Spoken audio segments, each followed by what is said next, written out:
c'est toujours toi qui vois les choses dans la vie des autres.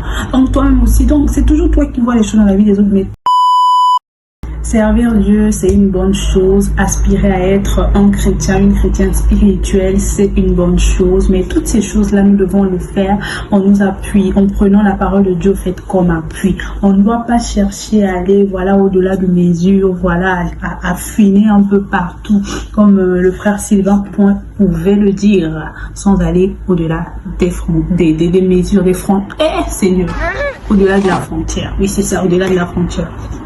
Donc l'histoire que nous allons raconter aujourd'hui, c'est l'histoire d'une dame qui pensait servir le Seigneur, mais qui au contraire servait le diable. Toujours, vous savez, des chrétiens qui aspirent vraiment, je veux être spirituel, je veux connaître la spiritualité, tout ça. Maintenant, elle n'avait pas de guide et donc elle allait au-delà de la frontière. En tout cas, elle allait au-delà de la frontière. Comme vous le savez, ici, nous racontons des histoires vraies sans pour autant dévoiler la véritable identité de la personne qui nous donne le privilège d'avoir son histoire. Et voilà, la bonne dame qui a bien voulu partager son histoire aujourd'hui, nous allons l'appeler par Marie. Voilà, donc voilà, la dame aspirait vraiment à la spiritualité, elle aspirait vraiment à connaître Dieu, elle aspirait vraiment à être une chrétienne spirituelle, tout ça là. Du coup, elle n'avait pas de guide spirituel. Depuis toute petite, elle aspirait vraiment à ça, mais elle n'avait pas de guide spirituel, mais elle était chrétienne. Donc, dans son secteur où elle était, elle a commencé à suivre une formation. La formation disait que, en fait, on va vous apprendre la spiritualité. Donc, elle se disait, Seigneur, je veux que tu me rendes quelqu'un de spirituel pour pouvoir aider les autres, pour pouvoir voir si quelque chose ne va pas, pour pouvoir être un guide pour les autres. Donc, je veux avoir double yeux, tout ça. Donc, elle commençait à faire une formation. Et dans cette formation-là, on lui donnait des livres à lire, tout ça. Donc, pour elle se disait que moi, je suis en train de servir Dieu. Les gens là étaient en train de masquer ça dans le sens où on vous apprend à devenir des chrétiens spirituels, tout ça. Mais c'était pas ça le but. En fait, le but, c'était de les former, au fait, dans la sorcellerie, les initier sans qu'ils le sachent. Donc, elle était là, bien initiée, elle partait, elle lisait ses livres, tout ça. Et c'était devenu quelque chose de fréquent chez elle. Elle faisait des visions. Il y avait maintenant des gens qui venaient la consulter pour avoir des orientations. Donc pour elle, c'était waouh, je suis en train de servir le Seigneur. Elle continue à lire ses livres, tout ça.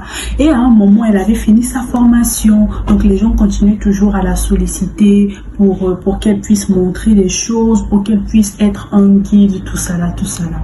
Maintenant, vous savez où, quand le diable te donne, lorsqu'il te donne quelque chose avec la main gauche, il va récupérer ça avec la main droite. Donc pour elle, elle se disait que moi je suis en train de servir le Seigneur. Or, elle ne servait pas le Seigneur, elle servait le monde des ténèbres. Elle était initiée inconsciemment. Toujours cette envie-là de pouvoir être trop hype, quoi, de pouvoir montrer que moi vraiment je connais, moi je vois, moi ok, je suis.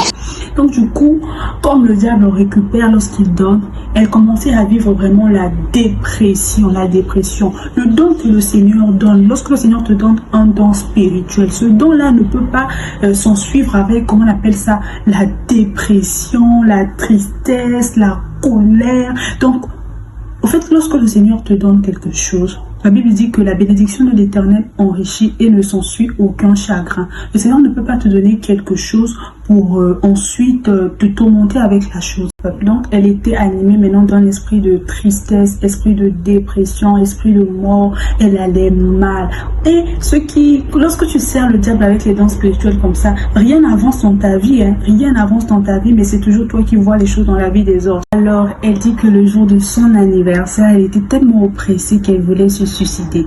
Et elle a parlé de ça à son frère, à sa famille, pour dire que voilà, je n'arrive plus, j'ai juste envie de me couper les veines. Sa famille a dit, ah, mais c'est toi là qui vois les choses des gens qui prient, pourquoi tout ça? Et son frère s'est dit, ah, on doit consulter au fait un niveau plus supérieur. Et comme nous savons que le niveau supérieur, c'est Dieu, donc ils ont fait appel à la femme d'un pasteur. Et la femme du pasteur a échangé avec Marie et a dit à Marie que ce à quoi tu aspires, ce que tu fais là, ce n'est pas vraiment Dieu. Tu sers le diable sans le savoir. Et la femme du pasteur a mis en lumière à Marie tout ce qu'elle faisait en croyant qu'elle servait Dieu, mais c'était des pratiques occultes.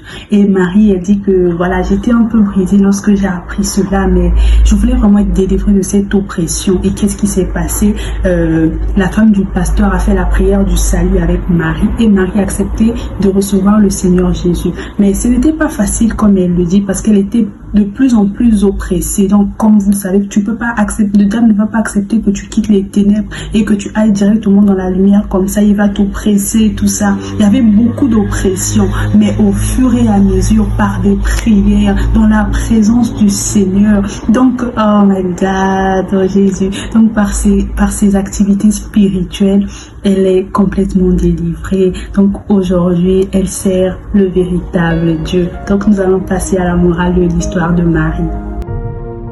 2 Chroniques 20, le verset 20, il est écrit ayez confiance en l'Éternel votre Dieu et vous serez affermis, ayez confiance en ses prophètes et vous réussirez.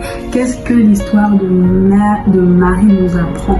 Premièrement, nous avons tous besoin des guides spirituels. Le genre de chrétiens qui disent je préfère rester à la maison, moi c'est pas trop ces histoires-là, je préfère rester pour moi à la maison, tout ça.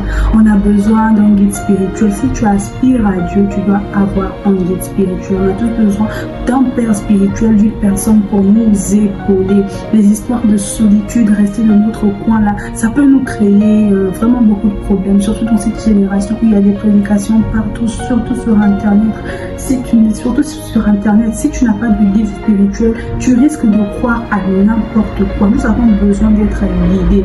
Et aussi, nous devons aimer Dieu plus que les dons spirituels, plus que le fire, plus que tout ça, être chrétien puissant. On doit aimer Dieu plus que toutes ces choses. Parce que si tu aimes être montré aux gens que tu es, tu sais faire, ça peut t'emmener à rentrer dans certaines choses qui ne sont pas bonnes. Je pense qu'il y a aussi beaucoup de choses que nous pouvons apprendre avec l'histoire de Marie. Ça, je vous laisse écrire dans les commentaires.